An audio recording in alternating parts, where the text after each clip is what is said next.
Madam, तुमच्या भागाची शिक्षा मला भोगावी लागते. ती गोष्ट मला कधी समजलीच नाही. एकदा माझी तब्येत खराब झाली. दुसऱ्याला ड्युटीवर ठेवून मी अचानक घरी आले. खोलीतून ओरडण्याच्या आवाजाने वातावरण थरथरलेलं होतं. पती घरी नव्हते. खोलीचा दरवाजा उघडला. जेव्हा ते दृश्य दिसलं, ते पाहून माझं अंग थरथरून गेलं. खोलीत माझी लहान मुलगी आणि तीच नोकरानी होती. काही दिवसांपासून मी पाहत होते की नोकरानी वारंवार माझ्याजवळ येते आणि काही न म्हणता परत जाते. कदाचित तिला काही सांगायचं असावं. तिला तसं 3-4 वेळा करताना पाहिलं. म्हणून मी एकदा तिला विचारलं, "सुमित्रा, ठीक आहे का? तुला माझ्याशी काही बोलायचं आहे का?" मला वाटलं कदाचित तिला पैशांची गरज आहे. गरिबांना बऱ्याचदा पैशांची गरज असते. म्हणून मी विचारलं, "तुला पैशाची गरज आहे का?" सुमित्रा म्हणाली, "नाही, मला पैशाची गरज नाही. मला तुमच्याशी वेगळा विचार मांडायचा आहे." तिला काळजी दिसत होती. मी म्हणाले, "सुमित्रा, लवकर सांग, मला हॉस्पिटलला जायचं आहे." ती म्हणाली, "मी फक्त एवढंच सांगू इच्छिते की तुम्ही नाईट शिफ्ट करू नका." मी आश्चर्यचकित आणि रागाने तिला पाहिलं. तिला काय हक्क आहे मला असा सल्ला देण्याचा? ती कोण होती जी मला हे सांगते? रागात मी न काही बोलता निघून गेले. मला वाटले कदाचित माझ्या अभावे तिला जास्त काही करावं लागत, म्हणून ती असे बोलते. तिचं वर्तन काही दिवसापासूनच बदललेलं दिसत होतं. म्हणून मी ठरवलं की तिला लक्षात ठेवावं. तिच्या मनात काय चाललंय हे समजून घ्यायचं. त्या दिवशी मी हॉस्पिटलला गेली.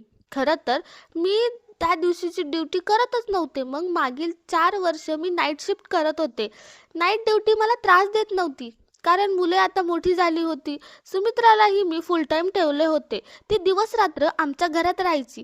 संध्याकाळी माझा पतीही घरी यायचा. त्यामुळे मला फार चिंता वाटत नाही. पण काही दिवसापासून सुमित्राबद्दल मला विचित्र शंका येऊ लागल्या होत्या. कदाचित ती माझ्या पाठीमागे काही चूक करत असेल. लोकांकडून मी ऐकत होते की काही स्त्रिया घर नोकरांना सोडून नोकरीला जातात आणि नंतर पती त्या नोकरानीशी संबंध ठेवतो. अशी बातमी ऐकून माझं मन अस्वस्थ झालं. एकीकडे मी माझ्या पतीवर पूर्ण विश्वास ठेवत होते आणि दुसरीकडे सुमित्रावरही. ती साधी आणि शालीन आहे. तरीही मी विचार केला की लोक कसे बदलतात हे काही सांगता येत नाही. म्हणून मी पती आणि नोकरांवर लक्ष ठेवण्याचा निर्णय घेतला. मी सकाळपर्यंत उशिरा झोपते. त्यामुळे माझा पती सुमित्राच्या हाताच्या नाश्त्यावर निघून जात. कधी कधी मी म्हणते की स्वतः उठून नाश्ता करून देईन. पण रात्रभर ड्युटीमुळे इतके थकलेली असायचे की सकाळी 6 वाजता परत आल्यावर मी खूप खोल झोपेत जायचे. 6च्या झोपेतून मी दुपारी 2 वाजता उठायचे. दुपारी जेवणानंतर मी माझं खाजगी क्लिनिकमध्ये बसायचे. हॉस्पिटलच्या नोकरीशिवाय एक प्रायव्हेट क्लिनिक चालवत, जिथं गरिबांची मोफत उपचार करायचे. क्लिनिक नंतर संध्याकाळी चहा घेऊन मी हॉस्पिटलला परत जायचे. कधी कधी पती तक्रार करायचा, "मिताली, तुझं आयुष्य इतकं व्यस्त झालंय की माझ्यासाठीही वेळच नाही." पण तो चांगला होता. मी त्याला सहज मना करायचे आणि तो माझं म्हणणंही समजून घ्यायचा. अशा प्रकारे आयुष्य शांतपणे चालू होतं आणि काही दिवस सुखात गेले. मी शांत झालेली होते. पण एका दिवशी सुमित्रा परत आली आणि म्हणाली, "मॅडम, तुम्ही तुमची ड्युटी दिवसा करावी. तुमच्या नोकरीमुळे मला तुमच्या भागाची शिक्षा भोगावी लागते." यावेळी तर ती खूप रागावून बोलत होती आणि आपलं बोलणं संपवून ती तिथून निघून गेली. पण तिच्या भागाची शिक्षा मला भोगावी लागते हे वाक्य ऐकून मी थबकले. माझ्या मनात विचार आला, काय अर्थ होतो? कुठं ती माझ्या वेळेत माझ्या पतीसोबत तर राहत नाही ना? हे विचारताच माझ्या पायाखालची जमीनच सरकली. माझा विश्वास जो मी पतीवर ठेवला होता तो थोडा ढासळला. पण लगेच मी स्वतःला समजवलं, नाही, असं होऊ शकत नाही. मी फक्त तसंच काहीतरी बोलत असेल. तरीही मला हे कळायला हवं होतं की वारंवार मला नाईट शिफ्ट सोडून दिवसाची ड्युटी करायला सल्ला का देत आहे? मी डॉक्टर होते. मी संपूर्ण आयुष्य प्रामाणिकपणे काम केलं होतं. मी कधी कोणाचे उपकार घेतले नाही किंवा कुठलाही वेगळा फायदाही मिळवला नाही. हॉस्पिटलमध्ये जी ड्युटी मिळायची ती मी आनंदाने स्वीकारायचे आणि ती पूर्ण मनापासून करायचे.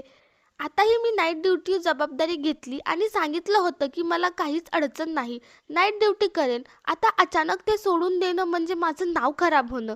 एवढ्या वर्षापासून मी मेहनत करत होते आणि कधीही माझ्या शब्दातून फिरले नव्हते. सगळ्या स्टाफचा माझ्यावर विश्वास होता. पण मला माझं घरही मोडावं असंही वाटत नव्हतं. म्हणून मी ठरवलं की काहीतरी करावं लागेल.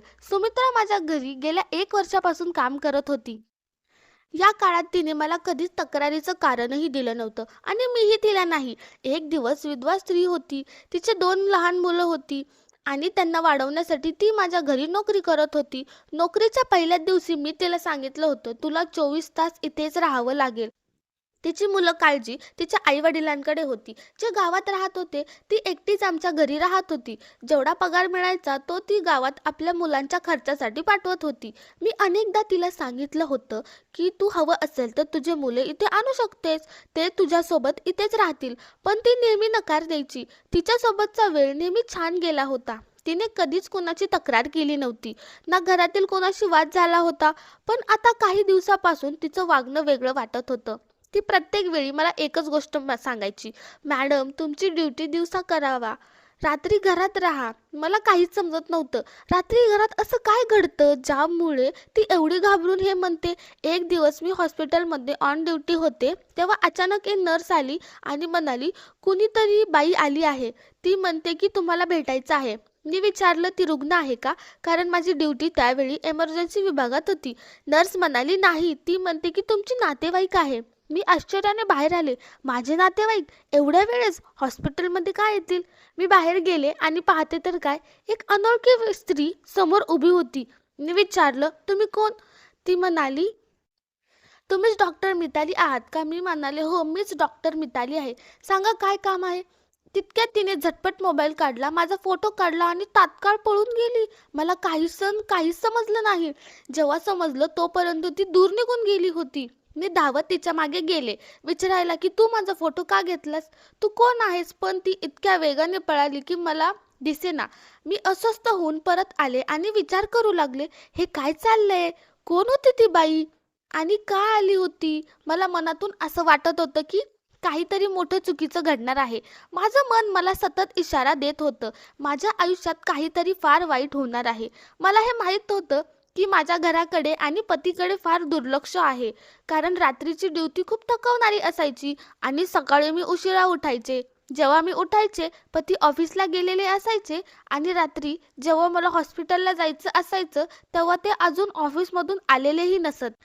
आयुष्य एकदमच विचित्र बनलं होतं. बरेच दिवस आमचं एकमेकांशी नीट बोलणंही झालं नव्हतं. हे लक्षात येताच मी लगेच फोन घेतला आणि पतीला कॉल केला. मला वाटलं कमीत कमी फोनवर तरी बोलू, पण त्यांनी फोन उचललाच नाही. मग मी ऑफिसच्या नंबरवरही फोन केला.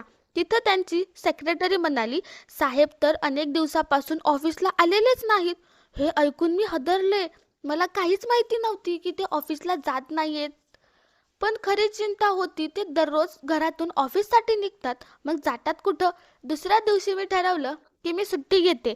हे सांगितलं सगळेच आनंदी झाले. विशेषतः सुमित्राच्या चेहऱ्यावर खरी आनंदाची झलक होती. रात्रीचं जेवण झाल्यावर मी थोडं बाहेर फेरफटका मारायला आले. तिथं पाहिलं की सुमित्रा कोणाशी तरी फोनवर बोलत होती आणि म्हणत होती, "मॅडम आज घरीच आहेत. देवाचेच आभार. आज माझा जीव वाचला. नाहीतर त्यांच्या भागाची शिक्षा भोगता भोगता माझा श्वासच थांबला असता." मी तिच्या जवळ गेले. तिने घाबरून लगेच फोन बंद करून उभी राहिली. मी विचारलं, "कुणाशी बोलत होतीस?" ती म्हणाली, "कोणाशी नाही, फक्त आईशी बोलत होते. माझ्या मुलांच्या तब्येतीबद्दल विचारत होते." मला मात्र आता सुमित्रावर पूर्ण संशय आला होता. काहीतरी गडबड नक्की आहे. ती माझ्यापासून काही मोठं रहस्य लपवत आहे. कदाचित ती कुठल्या चुकीच्या गोष्टीत अडकली असेल. मी ठरवलं की आज रात्री घरी राहून बघते नेमकं काय चाललंय. पण काही विचित्र दिसलं नाही. सगळं शांत झोपले होते. माझा पतीही मला सुट्टी घेतल्याचं ऐकून खूप खुश झाला आणि म्हणाला, "खूप दिवस झाले आपल्याला एकत्र वेळ घालवायला संधीच मिळाली नाही." मीही विचार करू लागले, तो खरंच आनंदी आहे का आनंदी असल्याचं नाटक करत आहे? मी त्याला शोधत नजर फिरवते. माझ्या मागे काहीतरी चालवत असतील का? असं होऊ शकत नाही. माझा पती सुमित्रावर जबरदस्ती करतो आणि म्हणून ती मला म्हणते का की तुम्ही घरीच राहा? माझी एक मुलगी आणि मुलगा होते. मुलगी कॉलेजमध्ये शिकत होती. मुलगा लहान होता आणि शाळेत जात होता. या घरात आम्ही फक्त 4च जण होतो आणि माझ्या मते इतक्या लोकांसाठी एकच नोकरानी पुरेशी आहे. म्हणून मी कधीही सुमित्रा व्यतिरिक्त दुसरी नोकरानी घेण्याचा विचारही केला नाही. आणि ज्यावेळी मी कुटुंबातील लोकांना विचारले, तेव्हा सगळ्यांनी सुमित्राची खूप तारीफ केली. तिच्या असण्याने कोणाचीही अडचण दिसत नव्हती. मग दुसरी नोकरानी का ठेवायची? मग मीही समाधानात होते. पण काही दिवसापासून मी पाहत होते की सुमित्रा आणि माझी मुलगी रिया एकमेकांची खूपच जवळीक दाखवू लागल्या होत्या. रिया नेहमी सुमित्राच्या सभोवताली फिरत, कधी कधी तिच्या कमरमध्ये हात ठेवत उभी असायची, कधी कधी तिच्या गालावर प्रेमाने हात ठेवायची.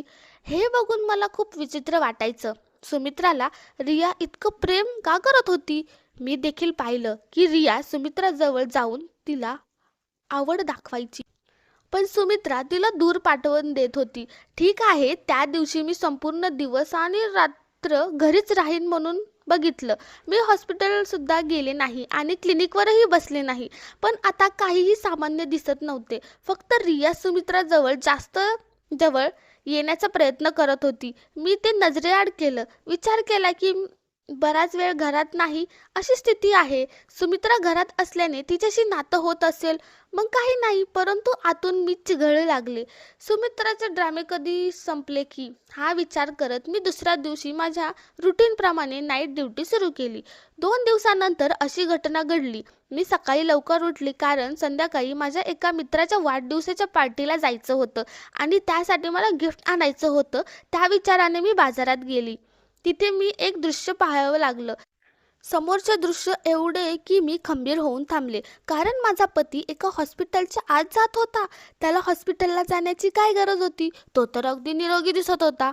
त्याला कुठलाही त्रास होत नव्हता. मी त्याच्या मागे तिथे पोचले आणि पाहिलं की तो एका खोलीत गेला. मी खिडकीतून आत बघितलं तर त्याने एका स्त्रीला पैसे देत होता. ती स्त्री मला ओळखीची होती असे नाही, कारण तिचा चेहरा माझ्याकडे नव्हता. ती माझ्याकडे पाठ करून उभी होती. पैसे दिल्यावर माझा पती तिला हात देऊन बाहेर निघून गेला. नंतर ती स्त्री कोणाला फोन करून थोड्या वेळानंतर आणखी एक स्त्री आली. ते पाहून माझे डोळे ठिकठिक झाले. ती स्त्री कुणीतरी नव्हती, तर ती सुमित्रा होती. त्या अनोळखी स्त्रीने सुमित्राला काही पैसे दिले. सुमित्राने तिला धन्यवाद दिले आणि निघून गेली. हे सगळं समजतच नाहीये. आधी माझ्या पतीने अनोळखी स्त्रीला पैसे दिले आणि त्या स्त्रीने त्यातले काही पैसे सुमित्राला दिले. हा सारा काय चक्कर आहे? आणि जेव्हा ती अनोळखी स्त्री माझ्याकडे वळली तेव्हा मी थक्क झाले. ती तीच होती ज्या दिवशी माझा फोटो काढून पळून गेली होती. तिचा माझ्या पतीशी काय संबंध आहे? मी विचार केला तातडीने जाऊन विचारायचं, आणि तितक्याच आधी अनोळखी स्त्री बरोबर एक पुरुष आला आणि ते दोघे निघून गेले. हे सगळं पाहून मला निश्चय झाला की नक्कीच माझ्या विरुद्ध एखादी मोठी साजिश रचली जात आहे आणि त्यात माझा पती आणि माझी नोकरानी सुमित्रा दोघेही सहभागी आहेत. मी ठरवलं की आजच त्यांना रंगे हात पकडीनच. जेव्हा रात्री मी नाईट ड्युटीहून निघायला तयार होते तेव्हा माझा पती आधीच घरी आला होता आणि म्हणाला, मी तुझ्याबरोबरच निघतो. मला शहराबाहेर एक गरजेचं काम करायचं आहे. पतीचं हे ऐकून मी चिंतेत पडले. जर तो घराबाहेर असेल तर मी त्यांना रंगे हात कसं पकडेन? परंतु मी ठरवलं की निराश होऊ नको. आज नसेल तर इतर दिवशी सत्य समजून घेईन. हॉस्पिटलमध्ये माझे विचार सतत फिरत होते. मेंदू फाटू लागला. डोक्यात तीव्र वेदना झाली. सर्जन डॉक्टर आले. माझी सध्याची अवस्था पाहून म्हणाले, मला वाटतं तुम्ही नाईट ड्युटी करू शकणार नाही. तुम्ही घरी जा. सर, मला इतक्या जोराची वेदना होत होती की असं वाटत होतं. मी विचार केला की मी इथे आणखी राहू शकत नाही, नाहीतर माझी तब्येत अजून बिघडेल. मी माझ्या जागी दुसऱ्या डॉक्टरला ड्युटी दिली आणि काही न सांगता घरी निघाले. आजपर्यंत मी कधीच अचानक रात्रीच्या वेळी घरी आले नव्हते. दार बंद होतं म्हणून मी विचार केला की त्यांना उठवण्यापेक्षा मीच चावीने दार उघडते. आणि घरात शिरता मला लक्षात आलं की माझा पती अजून घरात आला नाही, कारण त्याची गाडी बाहेर नव्हती. मी माझ्या खोलीकडे जात होते तेवढ्यात अचानक मला किंचाळण्याचा आवाज आला. आवाज वरून येत होता. मी धावत वर गेले. ती किंचाळी माझ्या लहान मुलीच्या खोलीतून येत होती. मी घाईने दार उघडलं आणि समोरचं दृश्य पाहून माझ्या तोंडातून किंचाळी निघाली, कारण ते दृश्य इतकं भयानक होतं की मी थरकापले. माझी मुलगी माझ्या नोकरानीला जोरात मारत होती आणि ती किंचाळण्याचा आवाज सुमित्राचाच होता. मी लगेच पुढे जाऊन रियाला दूर केलं. मी तिला बघूनही चकित झाले. सुमित्रा धावत माझ्याकडे आली आणि घाबरून माझ्या मागे लपली. ती म्हणाली, मी तुम्हाला म्हणूनच म्हणायचे की तुम्ही नाईट शिफ्ट करू नका, कारण तुम्ही गेल्यावर माझ्याबरोबर असंच होतं. आणि हे आजचं नाही, अनेक दिवसापासून असंच चालू आहे. मी माझ्या मुलीकडे रागाने पाहत म्हणालं, रिया, तू सुमित्राला का मारत आहेस? तिने असं काय केलंय की तू तिची अशी दुर्दशा करत आहेस? मग रिया माझ्याकडे येऊन मला जोरात ढकललं आणि म्हणाली, तुम्ही आमच्या आई मुलीच्या मध्ये बोलू नका आणि इथून निघून जा. मी स्तब्ध झाले. माझ्या स्वतःच्या डोळ्यावर विश्वास बसत नव्हता. मी म्हणाले, "रिया, हे तू काय बोलत आहेस? मी तुझी आई आहे." रिया ओरडली, "ही माझी आई आहे, तू नाहीस." मला वाटलं ती भानावर नाही. सुमित्रा दुसरीकडे खूप घाबरलेली उभी होती आणि रियाची अवस्था बिघडत चालली होती. ती रागाने खोलीतल्या वस्तू इकडे तिकडे फेकत होती. मला वाटलं ती स्वतःलाच काहीतरी नुकसान करून घेईन. मी पटकन माझ्या बॅगेतून झोपेचं इंजेक्शन काढलं आणि तिला दिलं. काही वेळात ती शांत होऊन बेडवर झोपली. मी या सगळ्या प्रसंगाबद्दल खूप त्रस्त झाले होते. सुमित्रा घाबरलेली उभी होती. मला काहीच समजत नव्हतं की हे काय घडतंय. मी सुमित्राला विचारलं, "हे सगळं काय आहे? कधीपासून असं चालू आहे? आणि तू मला सांगितलं का नाहीस?" ती म्हणाली, "तुम्ही माझ्या बरोबर चला, मी सगळं सांगते." मी माझ्या मुलीकडे पाहत होती. तिचं असं का झालंय? ती मला ओळखत का नाही? मला समजत नव्हतं. सुमित्रा खाली धावत गेली. जणू तिथे एक मिनिटही थांबली तर रिया पुन्हा तिला पकडेल. मीही घाईघाईने खाली आले. सुमित्रा म्हणाली, "हे सगळं तुमच्यामुळेच होतंय. मी तुम्हाला कितीदा सांगितलं की नाईट शिफ्ट करू नका, रात्री घरी राहा. पण तुम्ही काही ऐकलं नाही. आठवा बरं, शेवटच्यांदा तुम्ही कधी मुलांबरोबर बसलात, त्यांच्याशी प्रेमाने बोललात, त्यांच्या मनातल्या गोष्टी ऐकल्यात?" तिचं बोलणं ऐकून मी काही क्षणासाठी शांत झाले. कारण ती खरं बोलत होती. लहानपणापासून मला डॉक्टर बनायचं होतं. खूप संघर्ष केल्यानंतर मी माझं स्वप्न पूर्ण केलं. माझा नवरा चांगला होता आणि त्याला माझ्या या आवडीची जाणीव होती. म्हणूनच त्याने लग्नानंतरही मला शिक्षण पूर्ण करू दिलं आणि मुलं झाल्यावर नोकरी करण्याची परवानगीही दिली. माझी मुलं सुरुवातीपासूनच नोकरीच्या देखरेखीखाली वाढली. मी प्रयत्न करत असे की त्यांना वेळ द्यावा.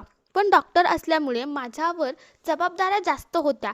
त्यामुळे माझे बहुतेक वेळ हॉस्पिटलमध्येच जायचा. तरीसुद्धा मी नेहमी प्रयत्न करत होते की माझ्या मुलांना चांगले संस्कार आणि शिक्षण मिळावं. मी वेळ देऊ शकत नव्हते. पण याचा अर्थ असा नव्हता की मी त्यांच्याकडे लक्ष देत नाही किंवा त्यांच्यावर प्रेम करत नाही. सुमित्रा पुढे म्हणाली, "तुमच्या वागणुकीमुळे रिया हळूहळू डिप्रेशनमध्ये गेली. तिला आई-वडिलांच्या प्रेमाची खूप गरज होती, पण तिला ते मिळालं नाही. कारण तुम्हा दोघांकडे वेळच नव्हता. ती कॉलेजमध्ये चुकीच्या संगतीत गेली आणि वाईट सवयी लागल्या. तिला आईच्या प्रेमाची भयंकर गरज होती, पण ते मिळालं नाही. म्हणूनच तिचं मन बिघडलं. ती आपला राग आणि अस्वस्थपणा माझ्यावर काढते. त्यावेळे तिला वाटत की मीच तिची आई आहे. कारण ती तुम्हाला कधी काही सांगू शकली नाही, राग काढू शकली नाही. म्हणून ती मला आई समजून माझ्यावर राग काढते आणि सकाळी जेव्हा ती शुद्धीवर येते तेव्हा माफी मागू लागते, मला पैसे देते आणि म्हणते की मी तुम्हाला काहीही सांगू नये. मी गरीब आहे, माझी मुलं आणि म्हातारे आई-वडील आहेत. म्हणून रात्री ते जे मी सहन करते ते सकाळी विसरते. कारण मला पैसे देते आणि मी शांत राहते." एका दिवसातच जेव्हा रिया मला पैसे देत होती आणि माफी मागत होती, तेव्हा मी म्हणाले, "रिया, तू माझ्यावर खूप अत्याचार करतेस. मला तुझे पैसे नकोत. मी तुझ्या आईला तुझ्या सगळ्या गोष्टी सांगणार आहे. जेव्हा तुझी आई तुला वेड्यांच्या दवाखान्यात टाकेल ना, तेव्हा तुझं डोकं ठिकाणावर येईल." वेड्यांच्या दवाखान्याचं नाव ऐकून रिया घाबरली आणि त्या भीतीने तिला मला धमकवायला सुरुवात केली. "जर तू माझ्या आईला काहीही सांगितलंस ना, तर मी तुझे प्राण घेईन." रिया मानसिक आजारी होती. हळूहळू तिला वेडेपणाचे झटकेही येऊ लागले. म्हणूनच मी घाबरले आणि तुम्हाला काहीही सांगू शकले नाही. तुला सगळं काही उघडपणे सांगता येत नव्हतं. म्हणून फक्त एवढंच म्हणायचे की तुम्ही घरातच राहा. की सुमित्राला विचारलं, "सुमित्रा, हे सगळं कधीपासून चालू आहे?" सुमित्रा म्हणाली, "मॅडम, हे गेल्या 1 वर्षापासून चालू आहे." रियाचं वागणं माझ्याबद्दल कधी आग तर कधी पाण्यासारखं असतं. कधी ती मला खूप प्रेमाने बोलते तर कधी सगळा राग माझ्यावर काढते. कधी तर रात्रभर मला तिच्या म्हणण्याप्रमाणे स्वयंपाक करायला लावते आणि माझ्या हाताने खाण्याचा हट्ट धरते. ती मला सांगते की तिची आई असल्याचं नाटक करावं आणि ती जेवढं प्रेम एका आईकडून अपेक्षित असतं तेवढं तिला द्यावं. पण जेव्हा तिच्या मनासारखं करत नाही तेव्हा ती संतापून जाते आणि मला मारते. सुमित्राच्या या गोष्टी ऐकून मला सगळं समजलं. आता मला कळालं की सुमित्रा का म्हणायची, "मॅडम, तुमच्या वाट्याची शिक्षा मला भोगावी लागते." कारण रियाचा बराचसा राग माझ्यासाठी असायचा जो ती सुमित्रावर काढायची. मी कधी कल्पनाही केली नव्हती की माझ्या मुलांसोबत असं काही घडत असेल. माझ्या नवऱ्याचा त्या दिवशी त्या बाईला भेटण्याचा काय प्लॅन होता? जिने माझा फोटो काढला होता. हे सगळं मी सुमित्राशिवाय मला कोणी सांगू शकत नव्हतं. मी लगेच विचारलं. तेव्हा ती म्हणाली, "मॅडम, तुम्ही माझं काहीही ऐकायला तयार नव्हतात. म्हणून मी तुमच्या मुलीची अवस्था तुमच्या नवऱ्याला सांगितली.